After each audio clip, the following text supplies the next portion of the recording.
Hari ini agendanya, Bu.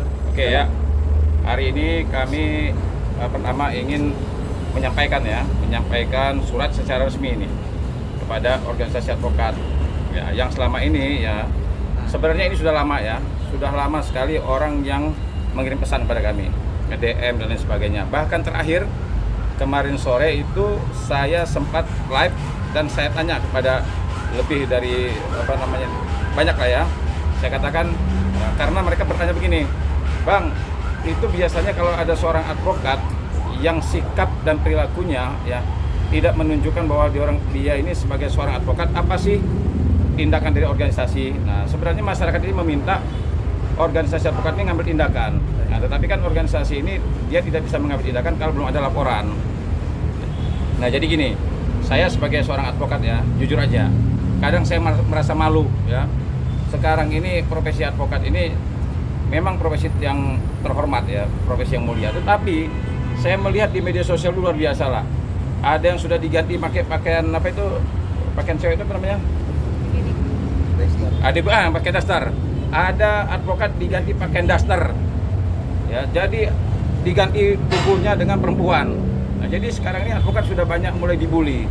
Jadi kami datang ke Pradi untuk meminta Dewan Kehormatan agar memanggil advokat yang tidak bisa menjaga sikap, perilaku, ucapan dan tindakannya yang ya tidak bisa menjaga kehormatan profesi. Nah, jadi kami minta kepada organisasi advokat tolong dipanggil dan diadili. Ya kalau memang terbukti ya silakan mengambil tindakan gitu. Siapa Bang yang ingin dilaporkan, ya. Bang? Yang pertama ini ya jujur aja ini Farhad Abbas. Ya Farhad Abbas karena memang dari pertama ketika saya juga mendukung Nopi ya, dia WA saya tuh. Nah, dia WA saya. Nah, ketika dia WA saya pikir udahlah biasa aja ya. Nah, kemudian yang sangat mengejutkan ternyata dia mengatakan tidak ingin berteman lagi dengan saya. Saya sih sebenarnya jujur aja, nggak berteman juga nggak jadi masalah, nggak jadi masalah. Cuman maksud saya kita tetap menjaga etika kita gitu loh. Saya pun nggak WA-WAan sama dia nggak jadi masalah juga. Tetapi sekali lagi, saya menginginkan bahwa ketika kita berseberangan, ya kan kalau kita berseberangan pasti kenal. Saya sama Erdilau juga kenal, ya kan, sama Farhad kenal, sama Krishna kenal. Tetapi ketika kita berhadapan, berlawanan, ya tetap kita menjunjung tinggi kode etik kita. Jangan sampai maunya seperti saya di blok nih saya. Saya berapa kali di blok dulu waktu saya. Nah ini UMKM kebetulan. Saya nerima kuasa di UMKM itu bulan Agustus. Saya langsung WA Farhad juga untuk duduk bareng bisa menyelesaikan. Dalam perjalanan di blok juga saya. Tidak mau berteman lagi. Nah sekarang dalam perjalanan dibuka lagi, sekarang diblok lagi. Nah maksud saya begini, kita advokat haruslah menjunjung tinggi kehormatan profesi. Jangan sampai ibaratnya dalam perjalanan ada nggak sepaham di blok, tidak mau berteman. Apalagi dia pasang status nih. Ini kan salah satu pasang status nih kan statusnya nggak bagus gitu kan. Ini kebetulan saya kan pakai begini nih. Lihat nih, coba statusnya Farhad tuh. Itu menjadi salah satu pelanggaran kode etik juga, Bang. Ya iya, saya tidak melihat dari sudut pandang pidana ya, tapi etik. Nah, etika ini coba pasang ini. Story WA ya, Bang? Ya? Story WA. Iya, di story WA. Nah, jadi kan maksud saya begini. Jangan kayak begitulah gitu kan. Saya juga pakai begini kan, saya menyesuaikan juga dengan body saya kan. Kalau body saya kayak cewek ya saya nggak mungkin pakai ini kan. Nah, jadi artinya gini loh, jangan sampai ada lagi statusnya Kak Sil kan, gitu tim sama saya, dibilang Tarsan apa segala macam. Maksud saya begini, janganlah ketika kita diberikan kuasa untuk menangani suatu perkara, carilah argumen hukum yang kira-kira bermanfaat untuk kliennya. Jangan sampai mengomentari tentang passionnya, tingkah laku dan sebagainya lah. Ya ibaratnya apakah orang ini kehabisan mencari argumen hukum atau bagaimana, tapi yang jelas jangan sampai kita membuat status ya yang kira-kira bisa menimbulkan perpecahan pro dan kontra dan sebagainya seperti itu. Saya berharap gini ya, saya berharap advokat yang tidak mampu menjaga harkat dan martabat profesi, tidak mampu menjaga kehormatan advokat, pecat aja udah. Ya karena gini, ini masyarakat sudah mulai banyak mengeluh. Bayangkan advokat ini sudah banyak sekali dihina ini. Diganti ini, ganti itu, macam-macam aja. Nah, saya berharap organisasi advokat tegas ya. Advokat yang tidak bisa menjaga kehormatan profesi, tidak menjaga harkat dan martabatnya, udah pecat aja. masih banyak orang menjadi advokat. Kira-kira begitu. Dengan Bang, berarti ini bisa dibilang kalau advokat ini Bang Parhat ini udah melanggar kode etik dan bahkan terlalu banyak menyerang pribadi gitu Bang. Iya. Saya berulang kali mengatakan ya. Saat orang bertanya sama saya, "Bang, itu bagaimana Bang statusnya Bang Parhat seperti ini? Bang, bagaimana statusnya ini?" Itu kan statusnya, coba kalian bacalah. Ada nyonya nyonya yayasan, macam-macam panjang lebar tuh kan. Maksud saya, carilah argumen-argumen hukum yang bermartabat, yang kelihatan ada kewibawaan seorang advokat. Agar apa? Saya juga bangga kalau seandainya mantan teman saya ini mengeluarkan argumen-argumen hukum yang kuat. Nah, saya juga mau melawannya juga enak. Nah, ketimbang dia mau bikin status seperti itu. Apalagi sekarang ini kan sama Denny Sumargo. Ya coba bayangkan, ada advokat yang bilang hajar pukul. Nah, dia bilang hajar itu artinya begini. Sebenarnya begini. Dia kan sudah ngomong, kalau Denny Sumargo datang ke rumah saya, dia bilang sama saya, naik, maka saya akan hajar. Nah, sebenarnya dia sudah mengartikan sendiri arti hajar itu sebenarnya apa. Ya kan dia mengatakan kalau saat ini saya hajar, berarti kan sudah secara tidak langsung dia mengatakan arti hajar itu sebenarnya apa.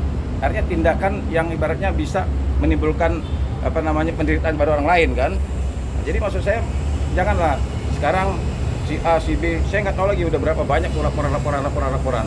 Nah, laporan inilah yang dianggap masyarakat bahwa sebenarnya nggak layak lah seorang advokat melakukan tindakan-tindakan seperti itu. Jaga harkat dan martabat advokat.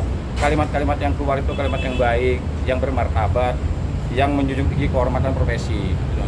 Bang, ini masih berkaitan dengan Novi dan Agus juga Bang. Berarti. Gimana? Secara nggak langsung masih berkaitan dengan Novi dan Agus Bang. Yang mana ini? Iya. Nah, saya ini ya, ini jangan sampai salah nih.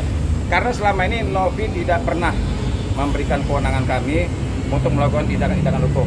Nah, ini makanya kami di sini pakai barisan advokat bersatu. Jadi sebagai sesama rekan sejawat ya, yang menurut kami ini bisa dapat menjatuhkan kehormatan profesi. Jadi kami datang ke sini atas nama barisan advokat bersatu. Nah, jadi sesama rekan sejawat, tidak ada hubungan dengan Novi ini. Ya, karena sampai sekarang Novi belum belum juga memutuskan untuk mengambil tindakan hukum. Ya, kemarin sih sempat dia bahas masalah RD Law ya, tapi sampai sekarang kan dia juga belum memutuskan kapan dan benar atau tidak mau dilaporkan. Tapi ini murni dari barisan advokat bersatu. Ya. Berarti ini meminta ke Peradi untuk mencabut. Iya, ya kami minta. Ya tergantung kalau nanti penilaian Dewan Kehormatan ketika dia mengadili ya, ternyata dia cukup beralasan untuk dicabut aja. Karena sudah banyak kok advokat yang dicabut. Sudah banyak advokat itu yang tidak mampu menjaga harkat dan martabat profesi, dipecat kok banyak. Nah, kalau seandainya perilaku dari teman kita ini ternyata memang menurut Dewan Kehormatan sudah pantas untuk dicabut aja, nggak apa-apa. Karena apa, ini sudah meresahkan, ya. Banyak sekali, luar biasa. Cobalah, ya. Apa perlu kita polling nih, ya masyarakat coba tanya. Setuju nggak umpamanya ada advokat yang kira-kira tidak bisa menjaga kehormatan advokat dipecat? Saya yakin pasti banyak yang setuju. Ya. Status Bang Parhat sendiri seperti apa di Peradi Bang? Gimana? Status Bang Parhat masih aktif atau seperti apa? Nah, kemarin juga saya sebelum masukin surat, saya sempat kontak-kontak juga dengan kesekjenan. Saya tanya apakah Parhat masih sebagai anggota Peradi Oto Hasibuan. Ya, begitu dicek dia mengatakan masih statusnya sebagai anggota Peradi Oto Hasibuan. Nah, ini saya ini menyangkut ini nih. Parhat sempat satu grup sama saya, satu tim pada saat kita nangani perkara Saka Tatal. Parhat namanya bagus kan ya, naik dia, namanya wangi nih. Nah, saya mencontohkan begini, jangan sampai advokat itu menjadi namanya baik hanya karena kliennya di pihak yang benar.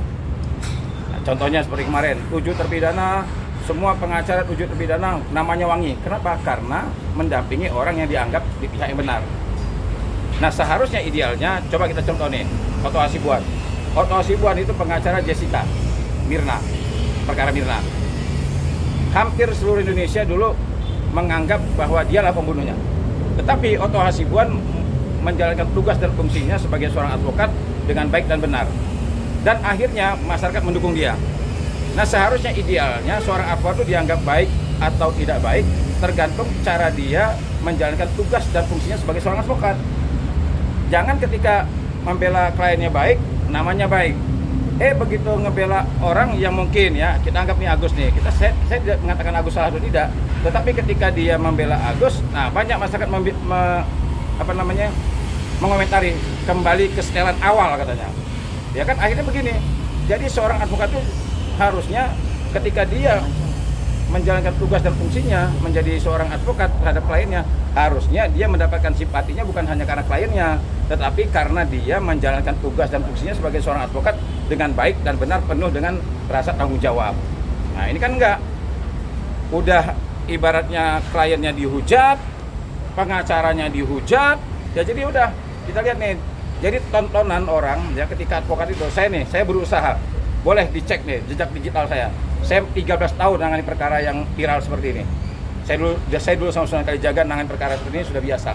Tetapi ketika saya mengeluarkan pendapat hukum saya pastikan ketika ada orang yang mendengar pendapat hukum saya, orang yang mendengar itu telah selesai dia mendengarkan pendapat hukum saya pastikan orang itu mendapatkan pengetahuan hukum yang baik, mendapatkan pendidikan hukum yang bagus. Nah jangan sampai seorang advokat ketika dia mengeluarkan pendapat hukumnya timbul pro dan kontra, timbul perpecahan, timbul keonaran. Nah ini yang kami hindari sebagai bersama advokat, jangan sampai seperti itu. Ini tugasnya organisasi advokat, dewan pengawas, dewan kehormatan, panggil nih advokat-advokat yang kira-kira bisa merusak kehormatan profesi, ya panggil, adili, ya kira-kira pantas untuk bisa pecat, jangan ragu-ragu. Oke ya. Oke. Soal fungsi dari kuasa hukum sendiri kan pendampingan secara hukum, maksudnya sebelum melakukan pelaporan atau tindakan hukum biasanya pengacara juga melakukan usaha untuk mendamaikan. Seperti itu. Maka ini sudah dilakukan oleh yang bersangkutan gitu Bang? Enggak, kalau ini nggak ada perdamaian. Ya, maksudnya ada usaha-usaha itu sebelum akhirnya melakukan laporan seperti itu. Abang melihat seperti itu upaya mendamaikan. Oh, berita terakhir aja. Kemarin kan Farhad sudah bilang tidak ada kata damai, tidak ada kompromi dan sebagainya kan. Waktu saya ya dikabari ada pertemuan kemarin. Saya dikabari ada pertemuan kemarin ya mediasi nih yang di Gedung Juang. Saya sudah sampaikan kepada tim. Saya yakin kok Farhad nggak mungkin datang. Saya pada saat mau masuk juga teman-teman media kan ada wawancara saya. Kira-kira datang nggak Farhad Bang? Saya bilang ya, saya memiliki keyakinan dia nggak mungkin datang. Kok abang yakin Bang? Kok Farhad nggak mau datang? Kita bisa lihatlah dalam perkara ini. Perkara ini ya di pihak A atau di pihak Nopi ya. Kita lihat yang pengen panjang itu siapa sih? Kalau seandainya perkara Agus sama Nopi ini mau diselesaikan dengan baik dan cepat, gampang. Besok kita undang kalau memang benar-benar mau selesai dengan baik, pasti selesai. Tapi kan kita melihat nih, ada laporan ini, ada laporan ini, ada ini, ada ini, ada itu, macam-macam aja laporan. Dari laporan ini lahir laporan ini, dari laporan ini lahir laporan ini. Nah kita sudah bisa tebak dong, yang pengen panjang episode ini siapa? Ya jangan mentang-mentang, wah saya sudah pengacara terkenal, saya nggak perlu lagi ini. Kata siapa? Ya, kata siapa pengacara terkenal tidak perlu mempertahankan eksistensinya di dunia entertain. Ya, jadi kita nggak usah munafik lah, ya kan? Saya juga pengen panjang, tapi panjang yang benar gitu loh. Ya, siapa yang nggak pengen eksis? Semua pengen eksis. Tapi eksis kita yang bermanfaat, tontonan menjadi tuntunan, bukan tontonan bikin kegaduhan. Ya, saya masukin dulu ya. Oke, Bang. Oke.